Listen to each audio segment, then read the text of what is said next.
We will hear argument first this morning in Case 2112, Federal Election Commission versus Ted Cruz for Senate. Mr. Stewart. Mr. Chief Justice, and may it please the Court, appellee's suit should be dismissed for lack of standing. But if the Court reaches the merits, it should reverse the District Court's judgment and hold that the statutory loan repayment limit is constitutional. Appellees lack standing for two reasons. First, although they have directed their challenge to the statutory loan repayment limit, appellees stipulated below that the first $250,000 of Senator Cruz's loan was repaid with pre-election funds. The statute, therefore, does not currently restrict the senator's ability to obtain full repayment of his loan. Second, the current regulatory barrier to repayment is self-inflicted. Appellees could have avoided any injury simply by behaving exactly as they would have if the statute and regulation did not exist. Instead, they went out of their way to engage in transactions that they would not otherwise have undertaken, solely to subject the senator to a financial loss and thereby lay the groundwork for a lawsuit. That deliberate self-infliction of injury for no purpose other than to facilitate litigation severed the causal link between the challenged laws and Senator Cruz's injury. On the merits, the loan repayment limit is constitutional. It imposes insubstantial burdens on the financing of electoral campaigns, and it targets a practice that has significant corruptive potential. A post-election contributor generally knows which candidate has won the election, and post-election contributions do not further the usual purposes of donating to electoral campaigns. And because repayment of candidate loans increases the candidate's personal wealth, the conduct the statute regulates implicates the same concerns that underlie limits on gifts to federal officials. I welcome the Court's questions. Mr. Stewart, other than Section 304, is there any other basis for enforcing the regulation? None has been identified so far. So if Section 304 is gone, there is no enforcement? I think there is a substantial practical likelihood that that would be the result. It would still be open to the FEC to examine other provisions of the federal campaign finance laws and ask whether the 20-day limit would continue to serve a valid purpose even without the statute. But we would concede the most likely result, if the statute were declared invalid, is that the regulation would cease to be on the books or would cease to be enforceable. But none of this was litigated below. The district court didn't decide the case on that basis. The district court was under the misimpression that the first $250,000 of Senator Cruz's loan had been repaid with post-election funds. The other thing I would say is, leaving aside the point that the injury was self-inflicted, which I do want to emphasize, there was a more straightforward way that this case could have been litigated. That is, appellees could have identified the regulation as the provision of law that was causing their injury and filed suit to have the regulation set aside. And if they had done that, they could have identified as one potential ground for invalidating the regulation the allegation that the regulation rested on an invalid statute. Now, from appellee's standpoint, there would have been two disadvantages to pursuing the claim that way. First, if they had identified the regulation as the target of their challenge, they wouldn't have been able to invoke the three-judge court mechanism with a right of direct appeal to this court. And second, they have alleged in counts 3 through 5 of their complaint both constitutional and non-constitutional challenges to the regulation. And if they had identified the regulation as the source of their injury, then under usual principles of constitutional avoidance, the court would have been obliged first to consider their non-constitutional challenges to the regulation, and only if those were rejected would it have proceeded to the constitutional issues. And Mr. Stewart, is one of your arguments the following: a party cannot challenge the constitutionality of a law that imposes an allegedly unconstitutional restriction on the exercise of a right if the party could have very easily satisfied the preconditions for the exercise of the right? I think we would probably say that, but I don't think it is necessary for the court to go that far to resolve the case in this. How can that possibly be the law? Suppose a state university says that no person of a particular race may enter any of the university buildings unless that person pauses for 2 seconds stands still for 2 seconds before entering the building, would you say, well, you can't challenge that racial restriction because it's no big deal to pause for 2 seconds before you go into the building? I mean, the court in a case like that might say, in the context of race discrimination, that the mere fact of being subject to racially disparate treatment is injury in fact, regardless of whether any other concrete consequence comes of that. And the court has said, for example— Do you think that's limited to an unconstitutional instance of racial discrimination? It wouldn't apply to the other to free speech rights? Well, it's certainly true in general that in order to establish standing, a plaintiff has to allege and then show not just a deprivation of a legal right, but some practical injury. But no newspaper may run an editorial criticizing the president unless it's in a particular font?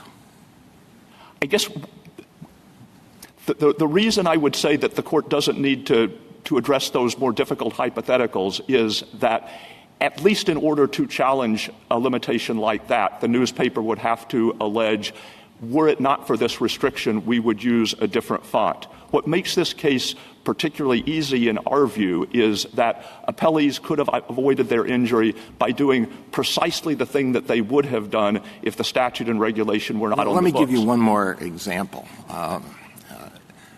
A town passes an ordinance that has 2 sections. Section 1 says no newspaper may run an editorial criticizing the mayor except as provided in Section 2. Section 2 says any editorial criticizing the mayor must be published within criticizing a speech made by the mayor must be published within 20 days after the speech.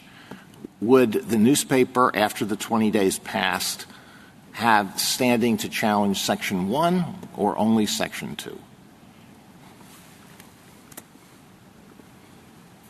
I'm sorry, could you Yeah, okay, it's a little complicated. So town passes an ordinance. Section 1, no newspaper may run an editorial criticizing any speech delivered by the mayor except as provided in Section 2. Section 2, any editorial criticizing a speech delivered by the mayor must be published within 20 days after the mayor's speech. Can the newspaper, after the 20 days have passed, challenge Section 1 or only Section 2?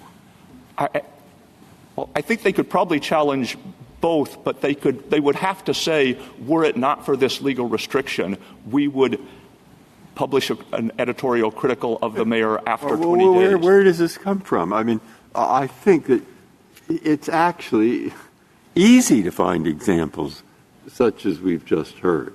I mean, all you have to do is take anything that restricts time. The reason they want to do it after 20 days, so that's what they want. They want to do it after 20 days. So where does that fact suddenly take standing away?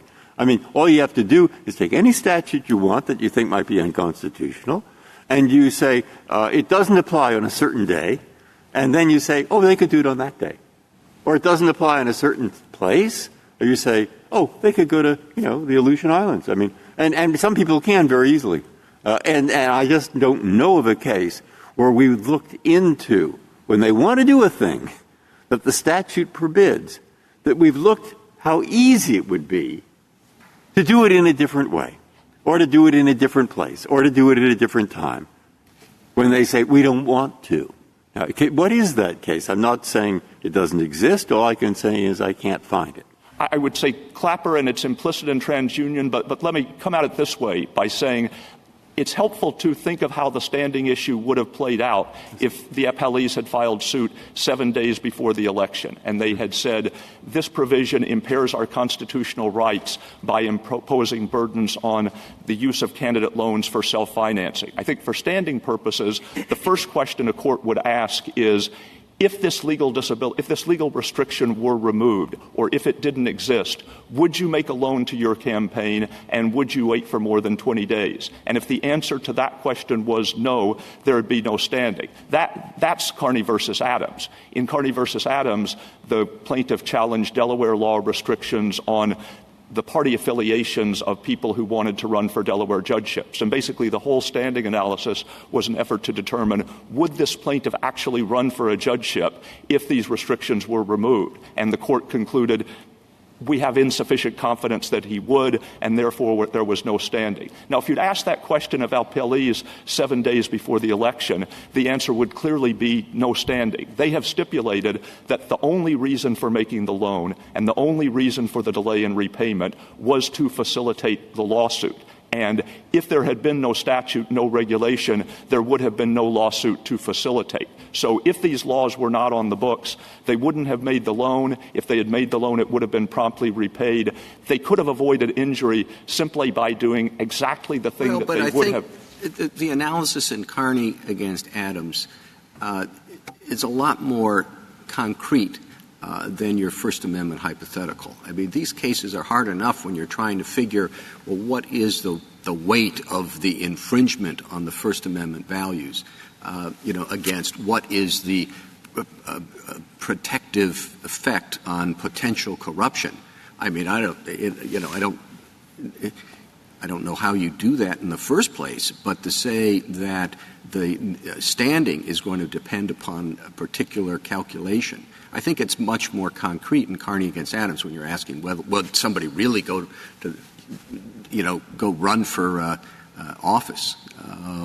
That's also hard, but not anywhere approaching the indeterminacy of the calculation we're supposed to make here. Well, I think the calculation on the merits may be difficult and it may involve a complicated balancing, but the calculation on standing, I think, is very straightforward. If the appellees had filed their suit 7 days before the election and they had said in their complaint, Senator Cruz has no intention of loaning money to his campaign regardless of the outcome of this suit, but he feels strongly that the statute is unconstitutional and he would like a judicial determination to that effect. Clearly there would have been no standing, whatever the court thought of the merits of the constitutional claim. And what we have here is essentially that. That is, appellees have stipulated that if there were no statute, if there were no reg, they never would have made the loan and they would have promptly repaid it if the loan had been made. And so the question... It's just sort of, I mean, there's test cases are not always, you don't always have a lack of standing. If you get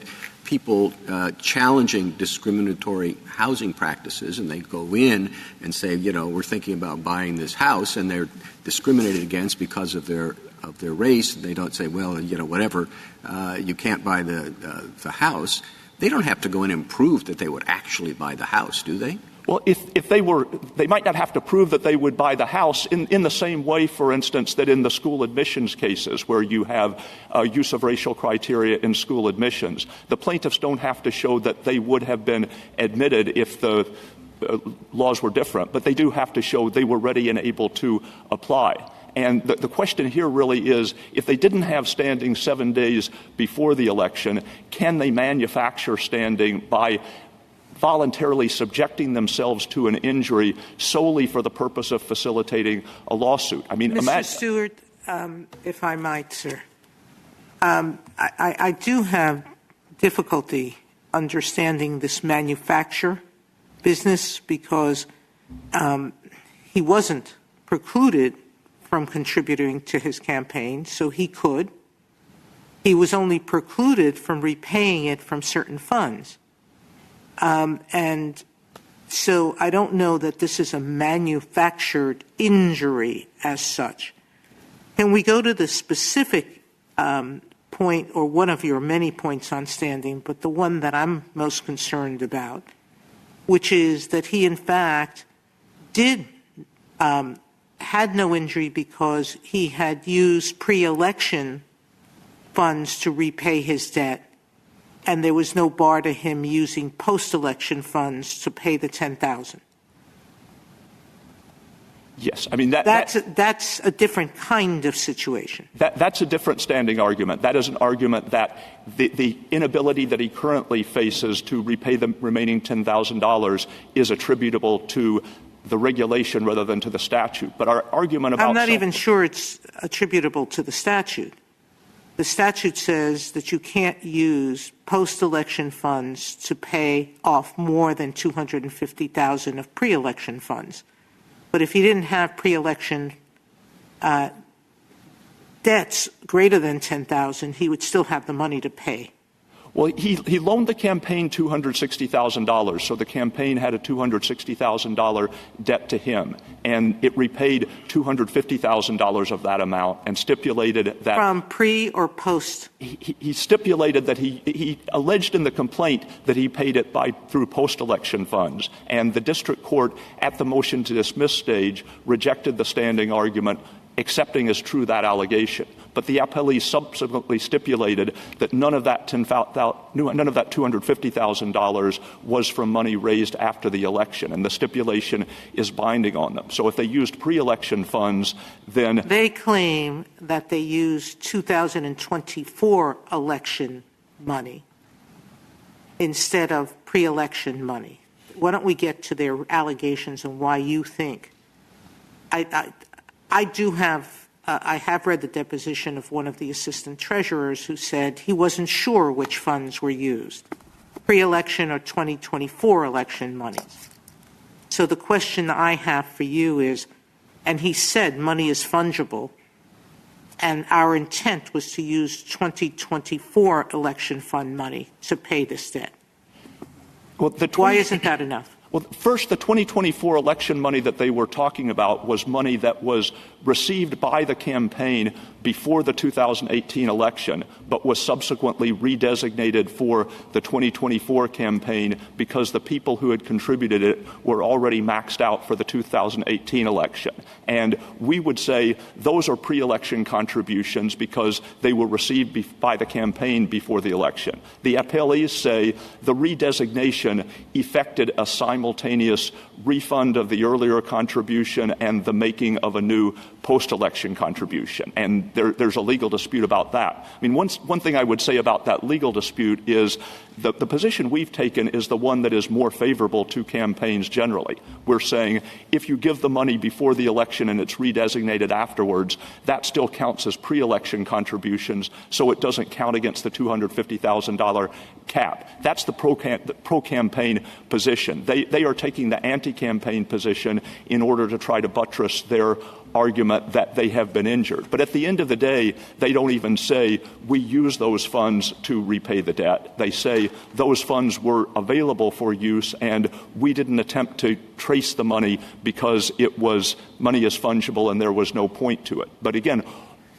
all that doesn't go to the self-inflicted character of the injury. And imagine a tort suit in which a plaintiff said, it came to my attention that McDonald's was selling dangerously hot coffee. And so I went to McDonald's and bought a cup of coffee and poured it upon myself, and I'm suing for costs of medical treatment and for pain and suffering, and I stipulate that my only reason for buying the coffee and my only reason for pouring it on myself was to facilitate this lawsuit.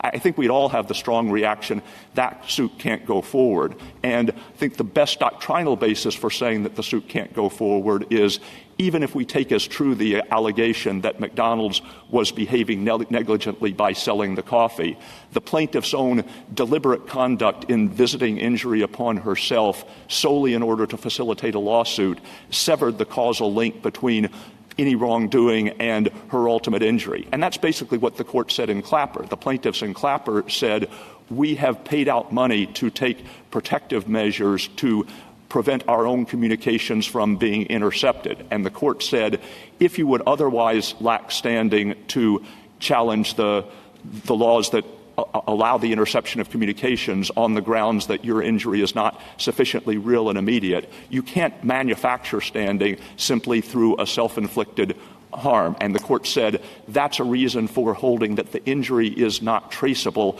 to the allegedly unconstitutional statutes. And that's the same position we're advocating here. They didn't have to adjust their conduct even in the most minuscule way to avoid injury. All they had to do was not make the loan or to repay it promptly if they did. And crucially, those are exactly the things that they have said they would have done if the statute and reg didn't exist. Again, by saying our only motivation for making the loan and for delaying repayment was to facilitate the lawsuit. The coffee sounds like, what's the tort doctrine that used to be, two workers and he said it's his fault and the other one says, well, you did a lot of this yourself. I mean, there's contributory Yeah, that's negligence. it. Contributory negligence. Thank you. And I've never heard, even in the case if they say, McDonald's is negligent because the coffee was too hot. And then the contributory negligence was, well, maybe it was, but you poured it on yourself. I never heard of that as being a standing doctrine. It would. And so what I think of is the tracing cases where the person says, I went to see if they'd sell me a house. Because of my race, I think they wouldn't, but I wasn't going to live there. I just did it as a test case. Well, contributory negligence generally presupposes that, both sides are behaving unreasonably, but it's not a doctrine that typically applies in circumstances where the plaintiff has deliberately caused harm to herself. The McDonald's hypothetical is not simply the plaintiff herself was negligent in not taking good care of the coffee. It was she deliberately caused herself injury that she would not otherwise have suffered solely for the purpose of facilitating a lawsuit. And that's basically what we have here. And I think to the extent there is doubt about the intricacies of the doctrine, it's helpful for the court to think about the purposes of Article III standing doctrine. It is to limit the jurisdiction of Article III courts to disputes that arise because the plaintiff's conduct of his own life is being interfered with in some way. It is to prevent the courts from being used to resolve purely abstract disputes that don't arise out of any actual injury to the plaintiff. And if the plaintiff can circumvent that restriction by manufacturing injury, the principle is lost. I did allude earlier to TransUnion, and in TransUnion the court said if a plaintiff has not suffered concrete harm as a result of the defendant's legal violation, then the suit can't go forward even if Congress has created an express cause of action with a statutory damages remedy. And speaking of artificial things, could you turn my question on standing into one on the merits? How are you supposed to weigh such imponderables such as the marginal burden on the exercise of First Amendment rights against the marginal assistance in preventing corruption? There isn't a sufficient anti-corruption interest, sort of up to $250,000, but then all of a sudden there is. Exactly how is that analysis supposed to proceed in concrete terms?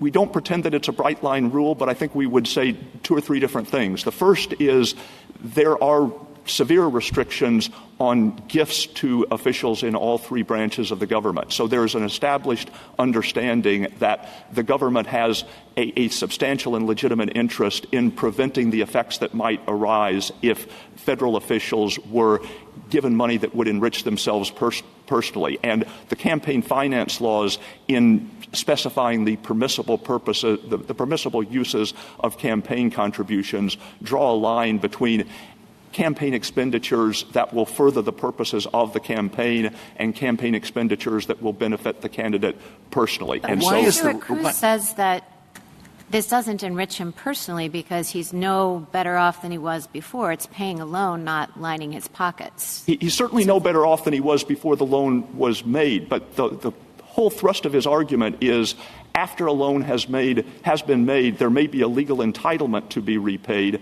but there will often be practical uncertainty about whether repayment will actually occur. And that uncertainty may be sufficiently burdensome as a practical matter that some candidates will not make the loan at all for fear that they'll be left holding the bag. And so a contributor who eliminates that uncertainty, who pays in the money that ensures that the debt will actually be repaid, is conveying a financial benefit to the candidate, just as if a gift had been made.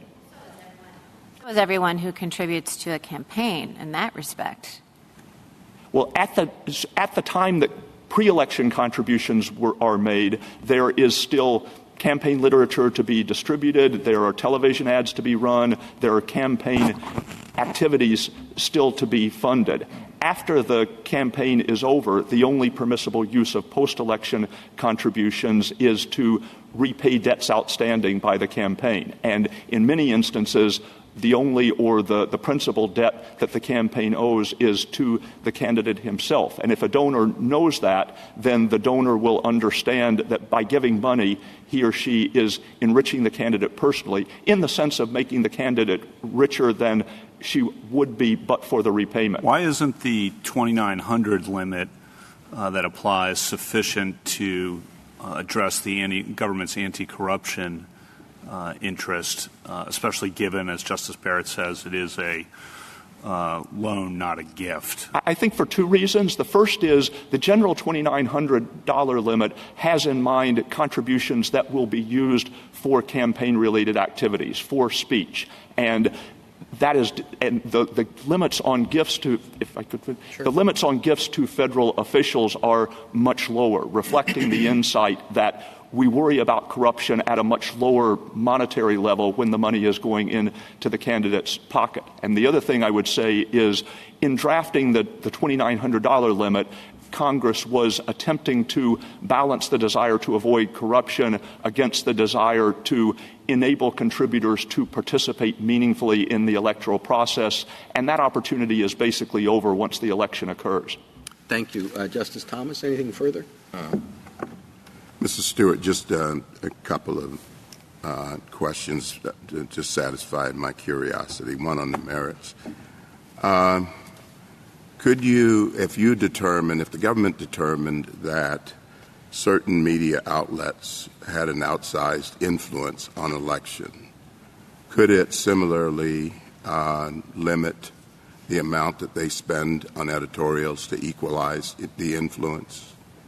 No, it could not do that, and it could not do that with candidates. That is, this is not a limit on the amount of money that a candidate can spend or even the amount of money that the candidate can loan. It's purely a limit on the funds that can be used to repay the candidate loan after it's been made. I don't quite see the difference, but okay, my final question is, going back to your standing, you said a number of times that these self-inflicted injuries can't be a basis for standing. At least that's what I understand. But how would you, using that at that level of generality, what would you say about Plessy sitting in the wrong car? We would not say that that is self-inflicted in the relevant sense. Why not? I mean, it's just all he has to do is go to another car. That is, Plessy is attempting to assert a legitimate constitutional right and is attempting to do something in the real world that presumably he would do if the law were not on the books. That is, if there had been no law mandating segregation on the means of transportation, presumably Plessy would have sat in an integrated section and would have had an interest in doing so. This is self-inflicted not just in the sense it's a different case when plaintiffs stand on their rights and insist on doing what they would do if the law were not in effect and experience injury as a result of it. This is a case in which the plaintiffs did something they would not otherwise have done solely for the purpose of being injured and then filing a suit. Justice Breyer, anything further? Justice Alito? I'm not sure I understand your explanation why the repayment of this loan is a gift when the repayment of other loans is never considered a gift. If we were writing an opinion in your favor on the merits, how would we explain that?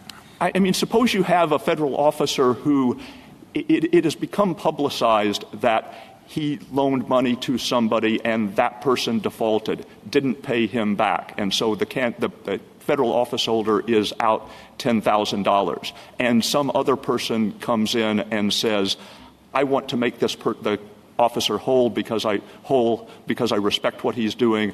I'm going to give him the $10,000. That would surely be a gift for purposes of the separate limitations on gifts to federal office holders. But here, in that case, you have the intervention by a third party. You don't have the repayment of the loan by the person to whom the loan was given in the first place. I think the gift rules would cover indirect gifts as well. And so if rather than giving the money directly to the office holder in my hypothetical, the person had given money to the borrower who was otherwise in default, and said, I'm giving you this money on the understanding that you will pay it to the office holder in satisfaction of your debt. I think that would count as a gift for purposes of the gift rules. It would certainly implicate the interests that underlie the gift rules, because it would be apparent that the effect of this practice was to make the officer richer than he otherwise would be at this point in time, even though it didn't make him any richer than he had been before the loan was made.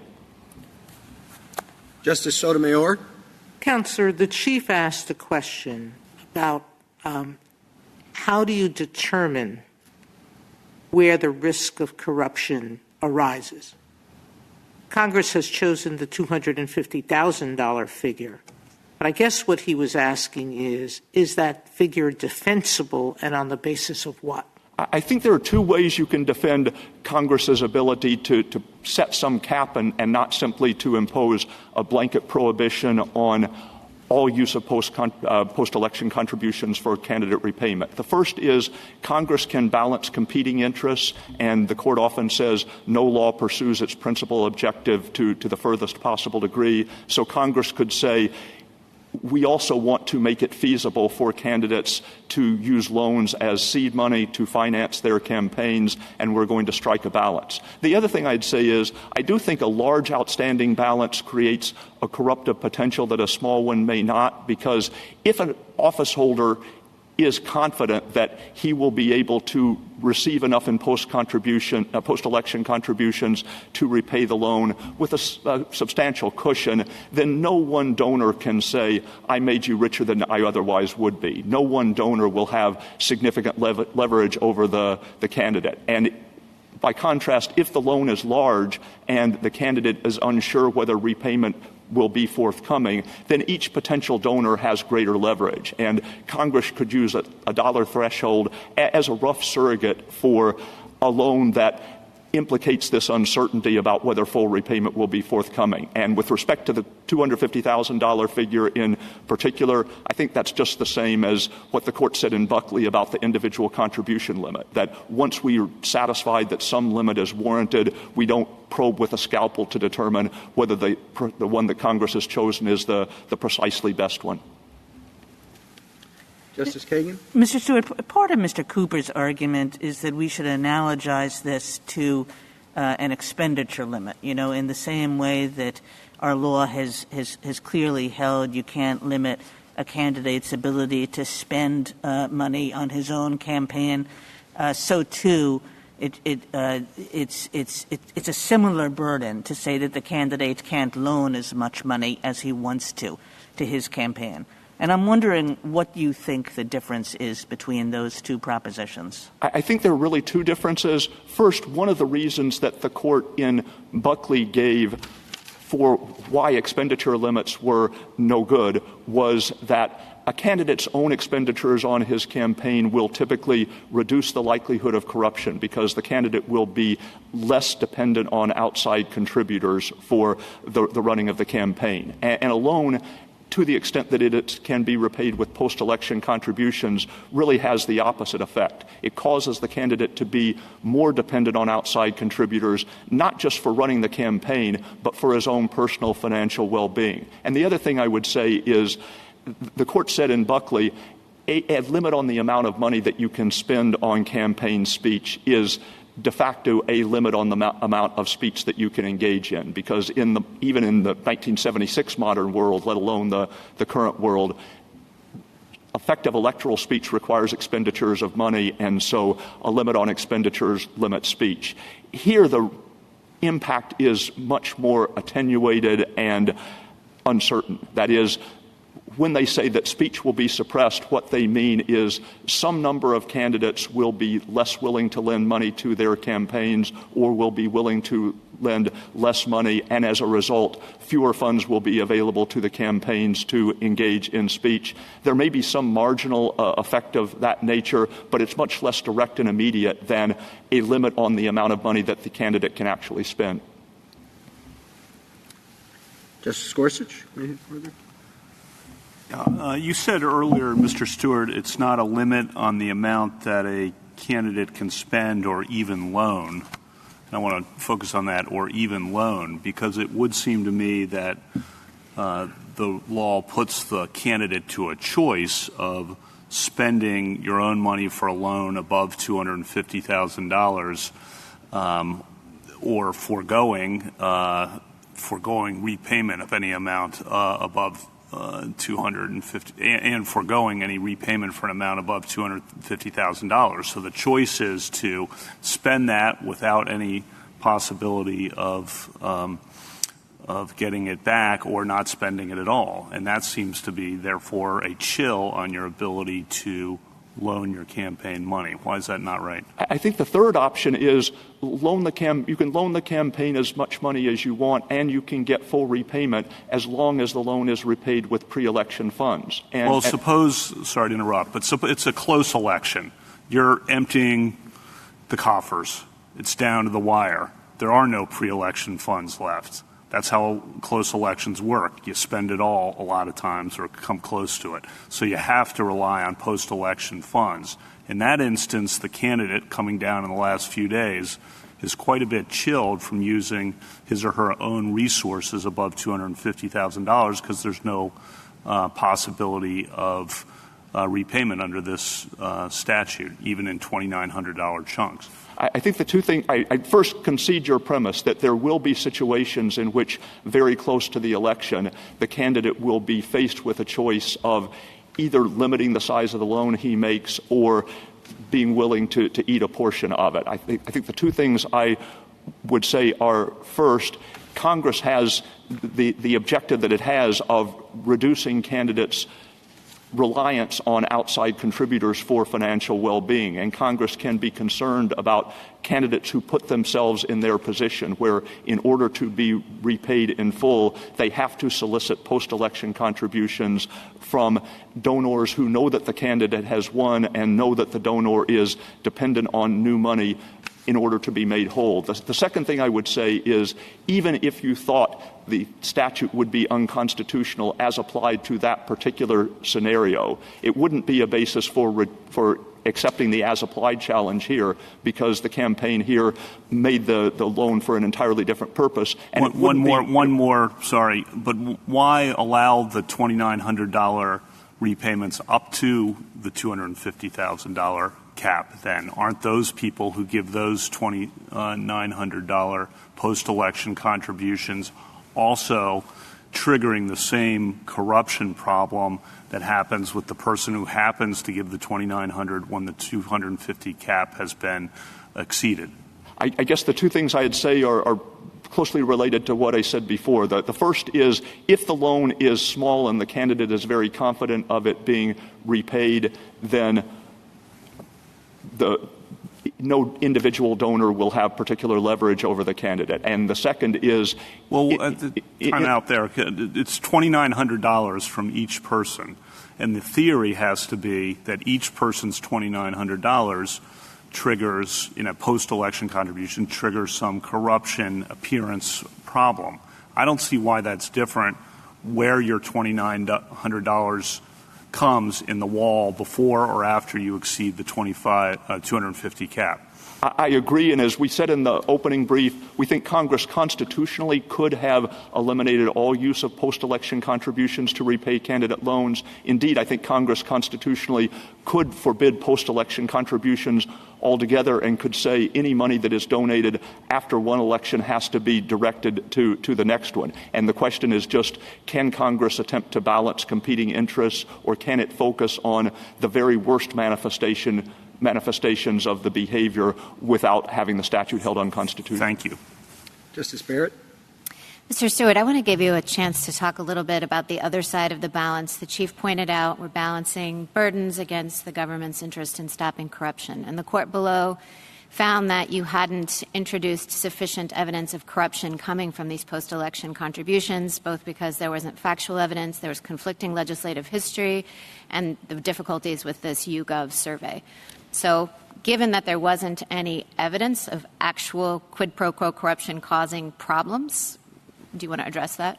I think maybe the three things I would say are, first, we do think there's an analogy to the gift rules, and so when Congress is building upon an existing body of law, there's less need to four things actually. There's less need to make a new record. The second is, Congress is owed a certain amount of deference, both because it's a coordinate branch of government and because it has special knowledge about the way that campaign financing works. But even in a case where some heightened scrutiny applies of some sort? I think to the extent that you are asking, is this a realistic fear, or is this a theoretical practice that we would expect to materialize, then yes, you would give some weight to Congress's judgment, even if you're applying heightened scrutiny. Certainly with respect to contribution limits, the Court has given some deference to the legislative judgment, even though it applies closely drawn scrutiny. The third thing I would say is we have introduced, I think, significant evidence showing that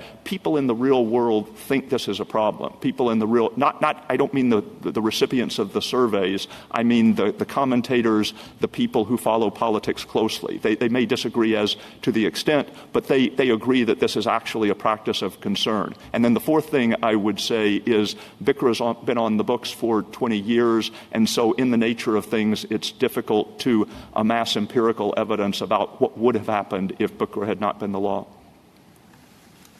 Thank you, counsel. Thank you.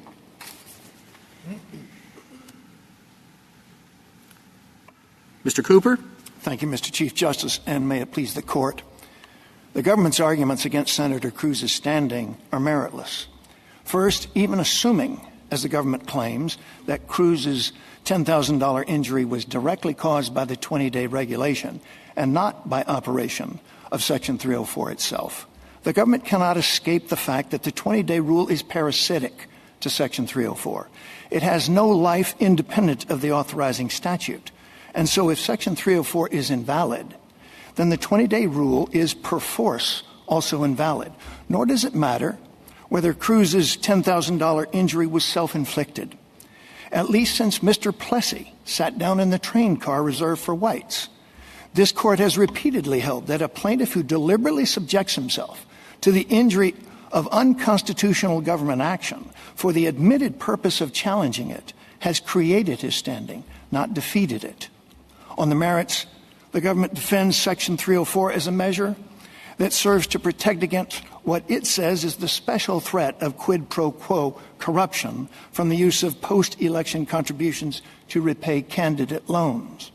But Section 304 permits up to $250,000 worth of such post-election contributions. So according to the government, Congress effectively gives a corruption hall pass to the first 86 donors who max out after an election, but abruptly closes the corruption window on donor number 87. That incongruity alone, and there are many others, betrays the genuine and illegitimate purpose of the loan repayment limit. It is to level the playing field, as its sponsor in the Senate openly proclaimed. I welcome the Court's questions. Mr. Cooper, could you just take a minute and tell us exactly how this loan repayment regulation or provision affects speech or impedes speech? Is it the speech of Senator Cruz? Is it the speech of his donors? It's one thing to say that, well, it burdens it in some way, but I'd like you just to precisely tell us whose speech and what speech and how it does that. Well, thank you, Mr. Justice. It most dominantly burdens and creates a drag on the campaign speech, on the candidate speech. If a candidate has to go through the calculus of deciding whether or not I'm going to loan more than $250,000 to my campaign because my ability to have it repaid is going to be compromised by the statute and by the regulation, Your Honor, to whatever extent the candidate doesn't loan that additional money, that candidate is foregoing the speech that additional money would purchase, as Justice Kavanaugh mentioned.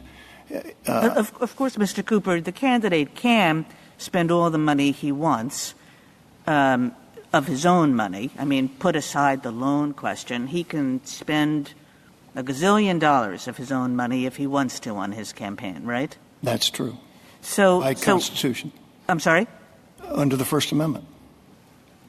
So this restriction, which is a restriction on loan repayment, is really a restriction on how a candidate can use third parties to finance his speech, isn't it?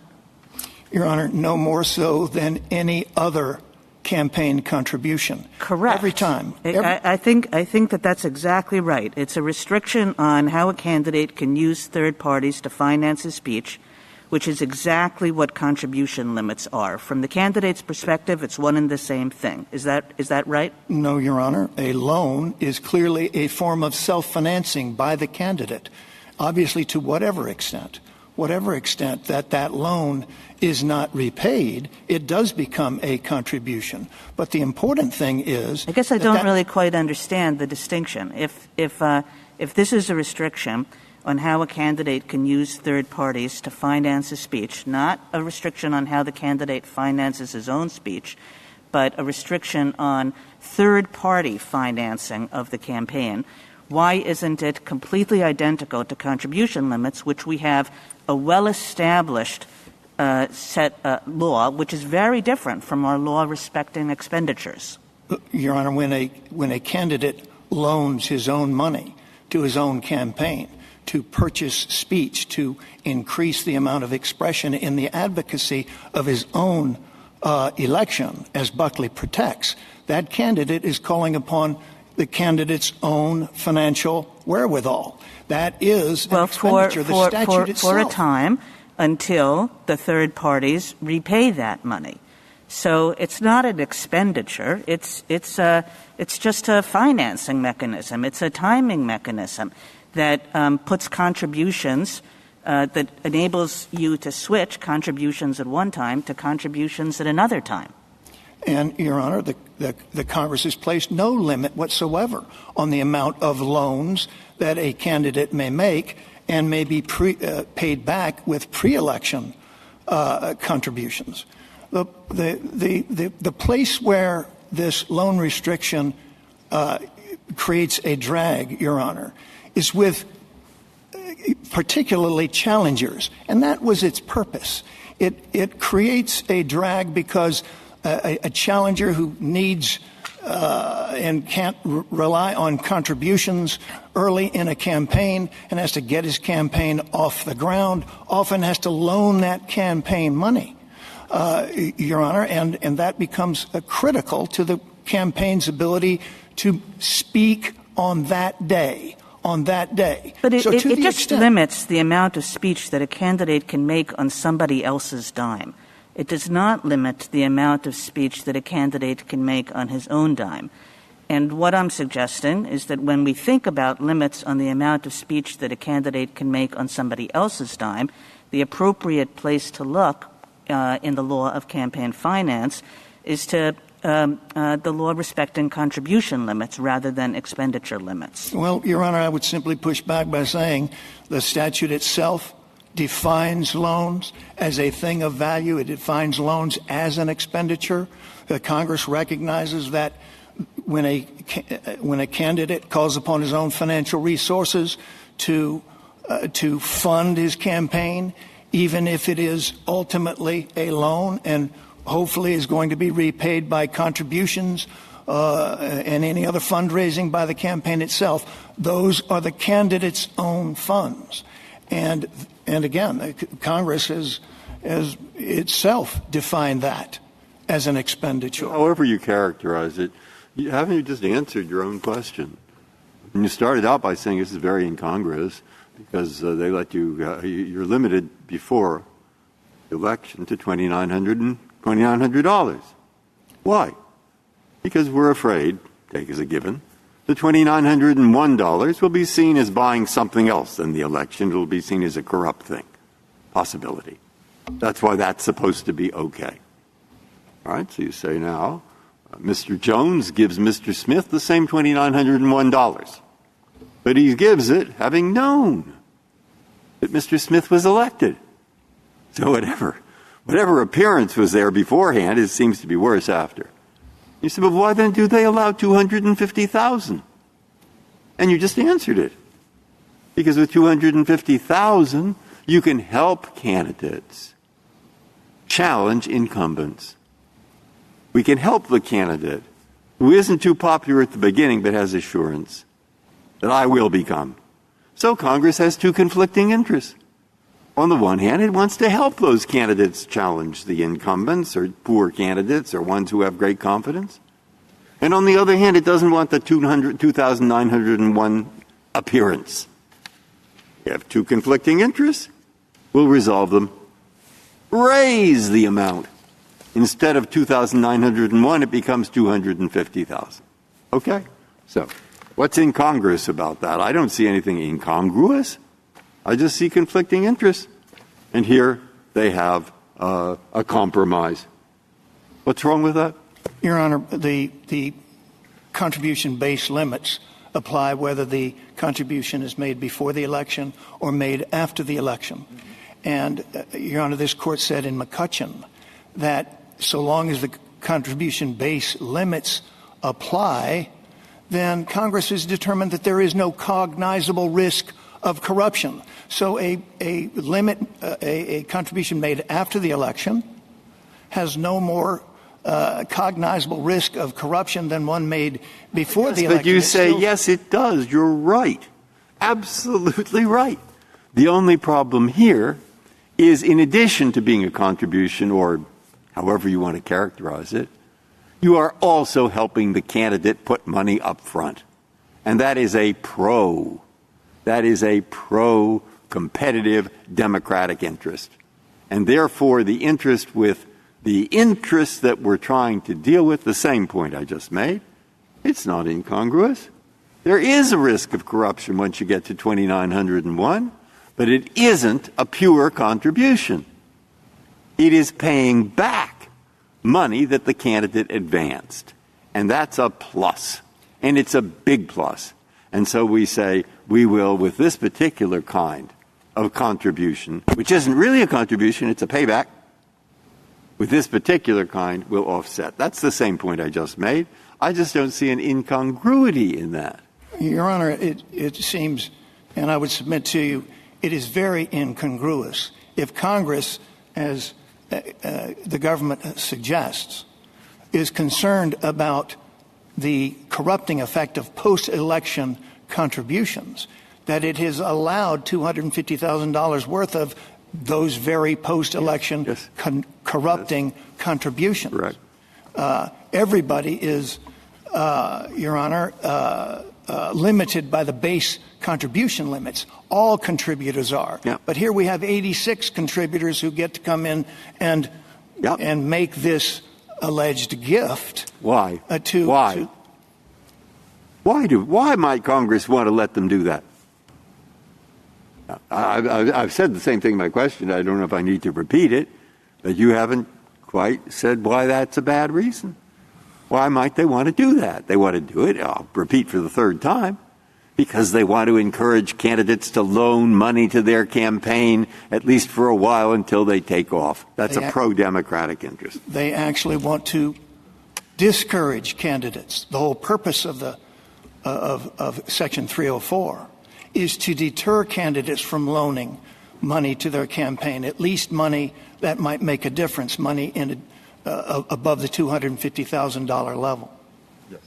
On Justice Breyer's question, I think you're saying if the interests were truly anti-corruption, they shouldn't allow any post-election contributions because each person is similarly situated in terms of threatening that corruption interest, whether it's the first one or the 87th one. Is that? That's precisely well, my each point. person might be similarly situated, the first and the 87th, but the candidate is not similarly situated. The candidate with $3,000 of debt is a lot less likely to start thinking about how he can sell his votes than the candidate with $500,000 of debt. So the candidate is in a very different situation the more the debt mounts. And Congress here came in and said, these are hard things. We're striking balances.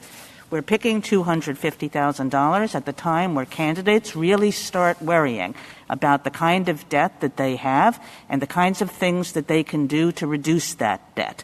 So even though it is formally true that the 87th person is the same as the first person in terms of they both spent $2,900, at the 87th person, the candidate is in a very different situation and is thinking about those quid pro quos.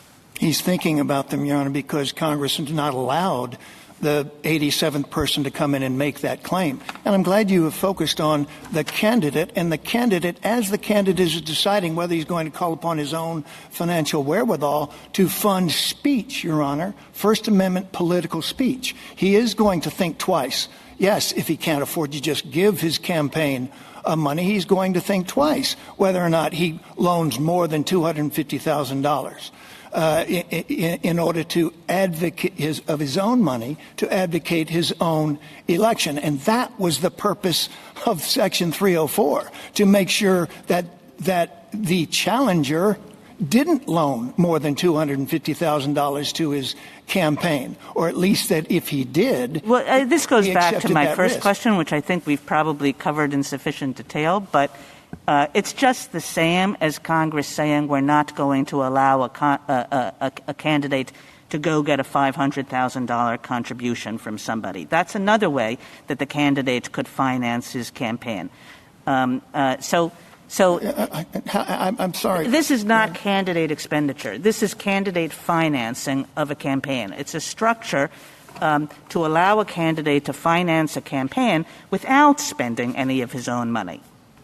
Your Honor, if I understood your point correctly, I don't think it's at all comparable that you have many contributors contributing only the base limit at most versus a single contributor contributing $500,000. The base limits, again, under McCutcheon and under common sense, are Congress's judgment that anything at that amount or below has no cognizable risk of corruption. Right. I was just suggesting that the kind of burden this is the kind of burden that contribution limits are, not the kind of burden that expenditure limits are. And our law treats those two burdens very differently. That's the point I was making. And I well understand that. And my response is that these are expenditures, Your Honor, and the law that governs contributor limits applies to all of them across the board. But don't it doesn't you have say that the first 86 I don't are preferred understand, to the Mr. 87. Cooper, why you contest that this is like a gift. I guess this puzzles me. If I have a debt of $10,000 and somebody comes along and says, "You're doing such a good job, I'm going to pay that debt off for you," isn't that a financial benefit to me? Of course. It's a gift. And that would be you're describing a gift, but the repayment of a loan, Your Honor, is not a gift. But a third party is repaying my loan, and so the third party is providing a gift to me.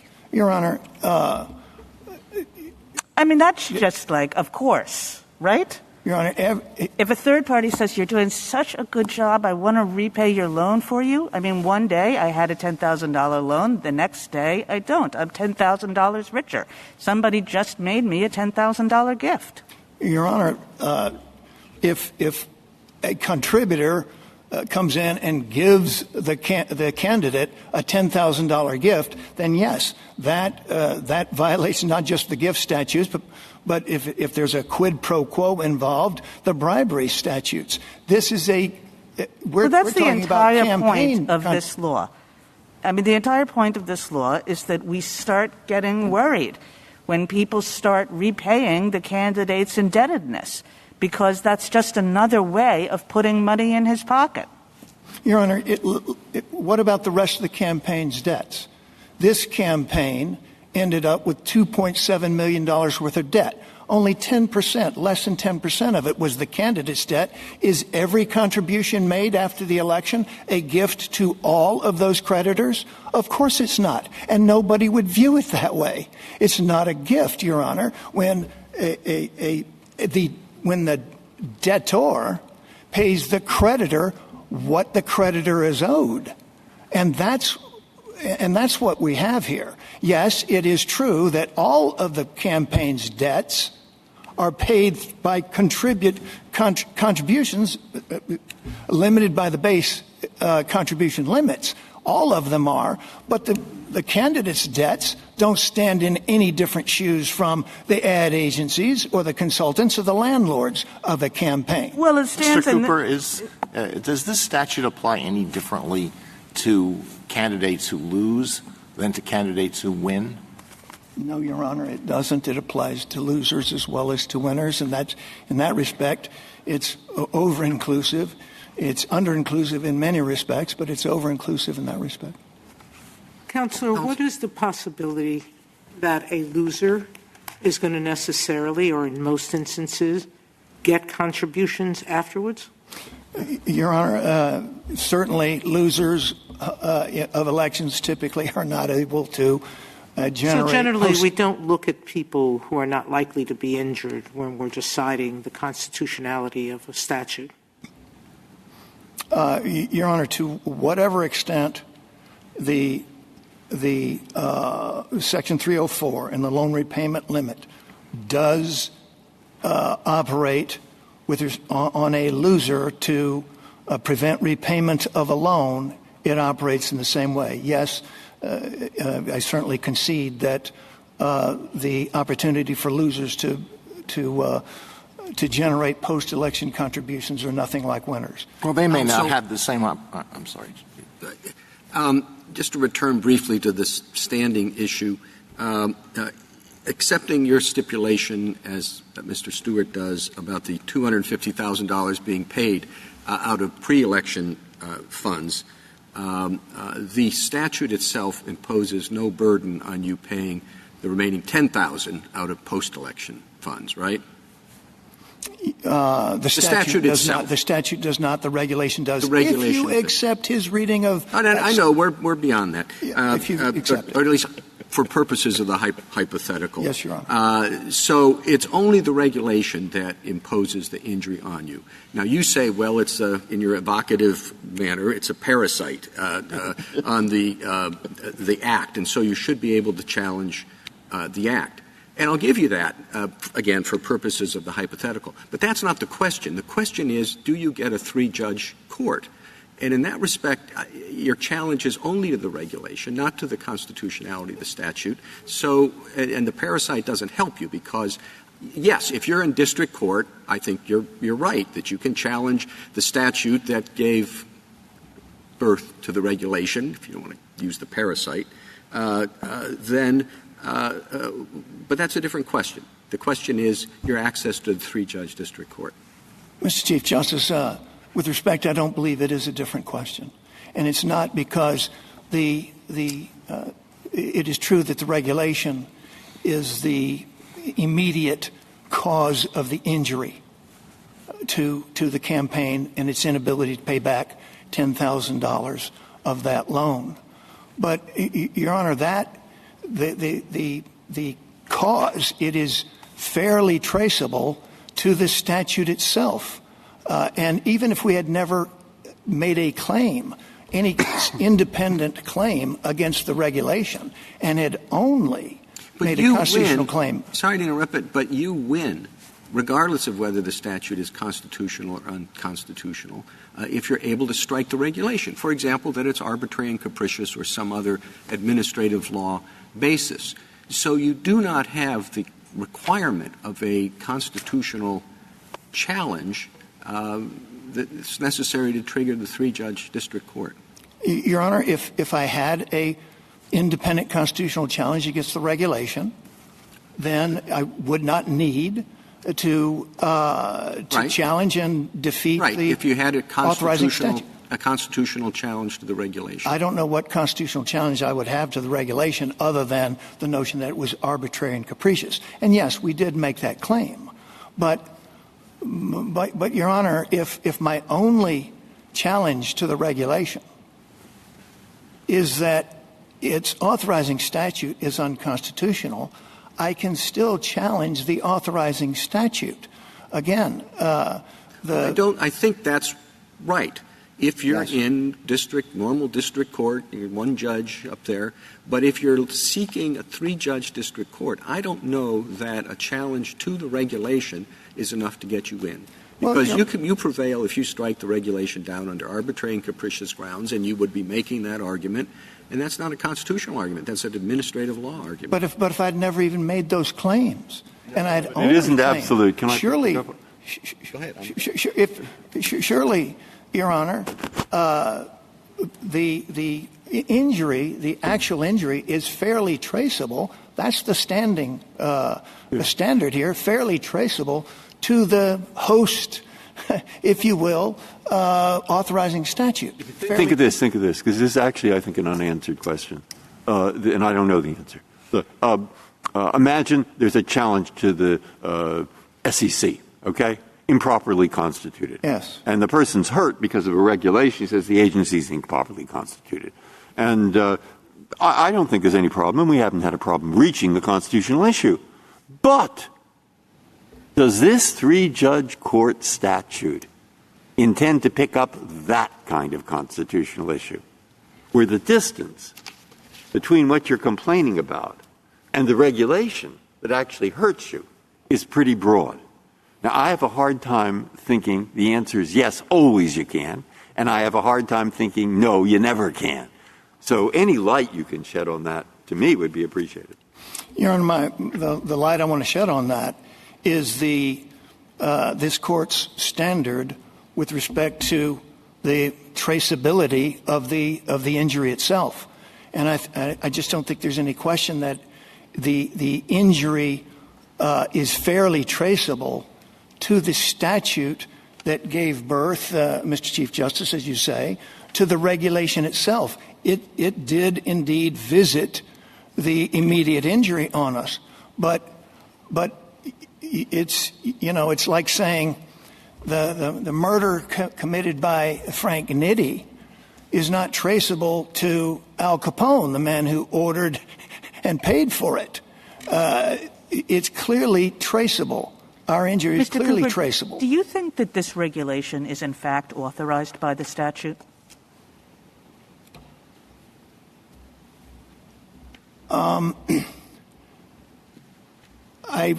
I haven't. We did not have an APA challenge that it was in excess of statutory authority. We did not advance that argument, and as I sit here today, I can't think of that argument. I think that or at least I don't believe we did. But Your Honor, our claim from the beginning was that the 20-day regulation cannot survive an unconstitutional authorizing Section 304. I mean, one of the things that No, go ahead. that makes this standing argument sort of weird and interesting is that the regulation actually doesn't seem to have all that much to do with the statute. In other words, the regulation imposes its own requirement that's separate and apart from what the statutory requirement is.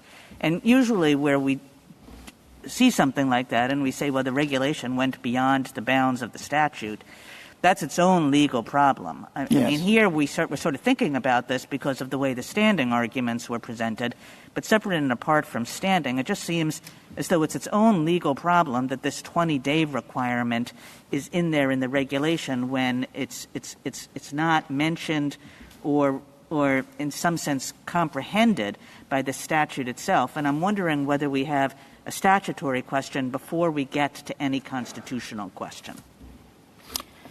Your Honor, to whatever extent there are statutory objections to the 20-day regulation, the parties did not join that issue. Well, I mean, to whatever extent. I mean, you can see it. It jumps off the page. I mean, you've got a statute that does not impose a First Amendment inhibition on a candidate, but some administrator in an agency has said, well, I'm going to add a 20-day limit on these First Amendment rights. I mean, you're the one telling us how important they are. Why would you let an agency make this up on their own? I would have thought that would be the first count one in your complaint, and the only problem is that would have had to been brought before a single-judge district court. That claim would, Your Honor, if we had brought it as count one, but count two, Your Honor, that is the authorizing statute itself is unconstitutional, and so the regulation cannot survive it, would articulate a claim over which a three-judge court would have constitutional jurisdiction or statutory jurisdiction. Well, Mr. Cooper, we generally don't ask questions during rebuttal, so I'm going to ask a question now that is similar to the one that you're being asked, and I hope Mr. Stewart will address it when he delivers his rebuttal, and that is whether the FEC is conceding that the 20-day limit is unlawful. I mean, there's pressure. Because not authorized, is that? Yeah, they haven't done it up to this point. I mean, neither one of you, I don't think either of you should be pressed to express a view on this issue, which is not the issue in the case. But well, Mr. Stewart can respond to that as he chooses. I was just saying it's an interesting issue. I don't know. Mr. Cooper, can I follow up on Justice Kagan's questions earlier? Because you were discussing with her whether it should be analyzed as an expenditure or as a contribution, and you were pushing back and saying it should be an expenditure. But in your brief, you also argued, I believe, that even if the other level of scrutiny, closely drawn scrutiny, applied that attaches to other than expenditures, you still prevail. And I just wanted you to tell us why you think that. Thank you, Your Honor. Yes, we believe that any level of heightened scrutiny, closely drawn scrutiny under contribution limits would doom this statute for the incongruities, if you will, that make it quite clear, I would submit to you, Justice Kavanaugh, that the statute itself does not advance the interest that Congress may have in preventing quid pro quo corruption. Rather, it advances the illegitimate interest of incumbent protection and equalizing and leveling the playing field. Those interests fit this Section 304 like a glove, Your Honor. The quid pro quo claim, the quid pro quo corruption costume that the government knows it has to dress this statute in, because it's the only interest that this court has accepted as sufficiently compelling to justify a drag on First Amendment rights, just doesn't fit. Mr. Cooper, I have to say the opposite intuition. I mean, I understand the equalization argument, and if I think about it, I can understand how an equalization interest would support this law. But honestly, the thing that to me jumps off the page is that when contributors find a way to put money not in the campaign but into a candidate's own personal pocket, when the question is contributors repaying indebtedness of the candidates so as to make the candidate himself financially better off, richer, that to me screams quid pro quo corruption interest, not equalization interest. Well, even if you attribute that interest to this statute, it just doesn't do it in a rational way. It places no limit, Your Honor, on the pre-election contributions that a candidate may use to repay the candidate, and those alleged gifts to the candidate makes no limit on that. It only makes a limit on $250,000 of post-election contributions, and, Your Honor, again, it only does that for the 87th max-out contributor. It makes no sense to say that the first 86 get to make that gift, Your Honor. It those gifts apply no less to every other creditor of the campaign than they apply to the candidate himself, and the idea that those gifts is just not, I would submit, a serious point. And finally, those gifts are limited by the base contribution limits that this court in McCutcheon made clear that Congress had made the judgment that they don't reflect or represent a cognizable risk of quid pro quo corruption. So I finally got it. Your point is, with $250,000, you're saying the 86 real evil people see, who are trying to corrupt everything, they jump in on second one because they know who to get, and because he's been elected. And actually, the other people who are a little slower on the mark, well, they can't give even a dime on this, and they're the ones who are more honest. Oh, that's your point there. And with that arrives, I see the point now finally, and that's progress. And it's an interesting argument, but I think it's probably true of any dollar amount that's greater than the individual amount. That problem will arise. And then the question is there something good about this that your client should love? Because it's bigger than 2,900. And the reason that it's bigger is because there are interests on the other side. It seems that's how I've got it thought in my mind. And you can say I still don't understand it at all if you want.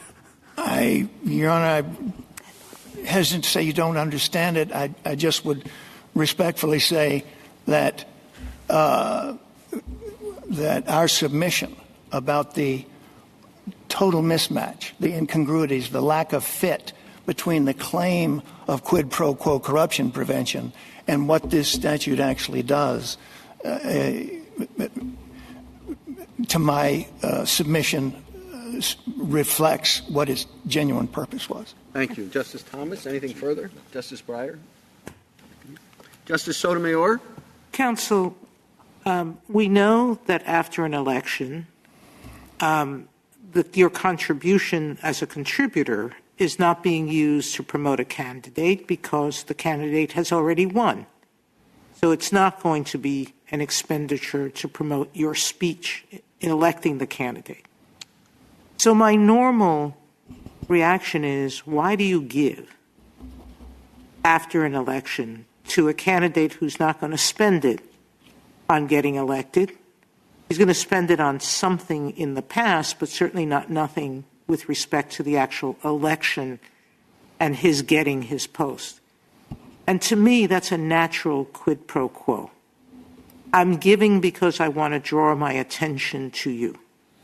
I guess I'm having a hard time understanding your counter-argument that needs to be somehow proven. I mean, there were studies that the court below discounted. I'm not quite sure what the complete ground of discounting. It wasn't enough, basically, but, they showed that voting patterns by senators seem to tie into post-election contributions. And I think that's enough to support the sensical thinking that if money that I give is being used to pay the candidate's going to pay more attention to me. What more do you need to prove that simple proposition? Your Honor, Congress hasn't limited post-election contributions. It allows post-election contributions both to be designated for the past election if the individual contributor hasn't maxed out already, and it allows post-election contributions to be designated for the upcoming election. Congress obviously does not believe that in a post-election contribution, whether it's designated for the last election or for the next election, either of which can be used to retire all debts, including candidate debts, of the previous election. So Congress does not see those post-election contributions as being payoffs, quid pro quo. Now, in terms of, I think the question implies, and the government has stated, that there can't be any legitimate reason for a post-election contribution. But, Your Honor, I would beg to differ with that. First of all, as I just mentioned, Congress hasn't in any way limited that. So Congress certainly believes there's legitimate reason for post-election contributions. But even if they are just what the government has called make-up contributions, designed for no purpose other than to associate now, exercise the First Amendment right to associate with the winner, and to hope that that will result in the kind of influence and access that support for a candidate begets, and that this court has in several different cases recognized that Congress cannot seek to deter, as opposed to seeking to deter and to prevent actual quid pro quo corruption. Then those are reasons, those are reasons enough for a contributor to come after an election and make a contribution to the winner. It's just that the candidate has now become effectively an incumbent. But you just said the magic words, to make a contribution to the winner. Not to a campaign and for its debts, but for the pockets of the winner. That's a very different corrupting influence. Your Honor, to the extent that the post-election contribution pays for pre-election speech, it is paying for speech. If I go to a restaurant tonight and pay for my meal with a credit card, a month from now, I will have to repay the credit card company for that meal.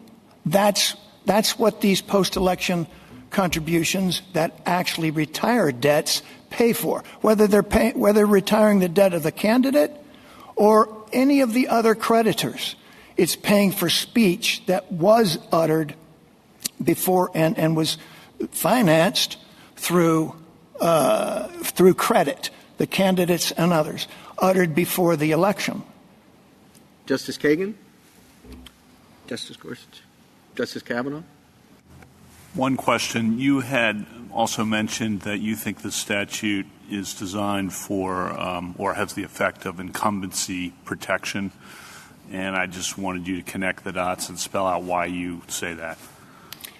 Your Honor, the Millionaires' Amendment, of which this was a part, in which this court struck down the other part, obviously in the Davis case, was enacted by Congress with explicit references to the fact that well-financed challengers to incumbents represented a threat, and that the then incumbents in Congress wanted to make sure there was a level playing field. The ability of a candidate to loan without repayment limits, such as the Section 304 places on the candidate, to loan money to his campaign to advocate his own election, is a threat to incumbents, Your Honor, just as much as the ability to contribute or to make expenditures on behalf of the challenger's campaign. Justice Barrett? Thank you, counsel. Thank you, Mr. Chief Justice. Mr. Stewart, rebuttal.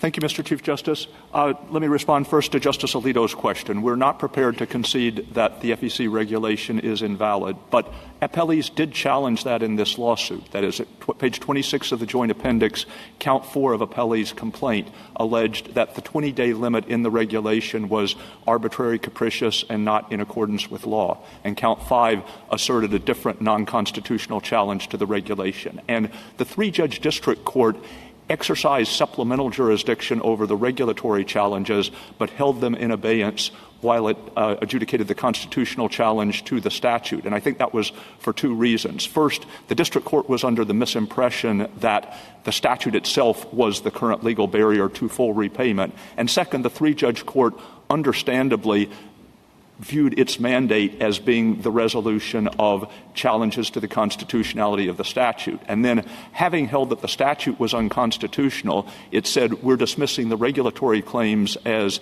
moot. The implication was, if the statute had been held constitutional, then the court would have proceeded to the non-constitutional challenges to the regulatory provisions. And so the way the case was litigated produced this weird inversion of the way that litigation is supposed to be handled. That is, it's bedrock that if you have both non-constitutional and constitutional claims before you, the court is supposed to resolve the non-constitutional issues first and proceed to the constitutional issues only if it is necessary to do so. And here the district court did the reverse because of the way that the case was pleaded and the fact that it was a three-judge court. The second thing I'd like to say is to follow up on something that Justice Kagan said when she pointed out this is really not a limit on self-financing or the ability of a candidate to spend money on his own campaign. It's a limit on the candidate's ability essentially to pass the expenses of campaigning along to others. And the court has sometimes, and the appellee's response is the existence of this limit will create a disincentive to the making of candidate loans, and that in turn will result in less campaign speech. And the court has sometimes resolved very similar claims where a candidate, as opposed to a contributor, will challenge contribution limits on the ground that they have an indirect effect on the campaign's ability to engage in speech. And the court has said, from the candidate's perspective, so long as the limits are not so low that they prevent the candidate from amassing funds sufficient for effective advocacy, then the candidate has no valid constitutional challenge. The contributor may still have a constitutional challenge because the limits may impinge unduly on his own ability to affiliate himself with campaigns to assist in the electoral process. But the limit here really doesn't have that effect. The contributor can still donate as much as he wants up to the base limit, can do so at any point up until the election, can continue to do so after the election, subject to the proviso that the funds can't be used for repayment of candidate loans. But since a contributor ordinarily has no legal right to insist that his donations be used for a particular purpose, that's a very small intrusion on any liberty that he might have. The third thing I wanted to say is about the leveling the playing field. The companion provision that was at issue in Davis, there was a leveling purpose apparent on the face of the statute, because the statute said if one candidate spends a lot of his own money, then the other candidate will be able to raise more money himself. And so the rules that applied to one candidate were kind of contingent on what the other candidate did. That was leveling on its face. But there's nothing similar going on here.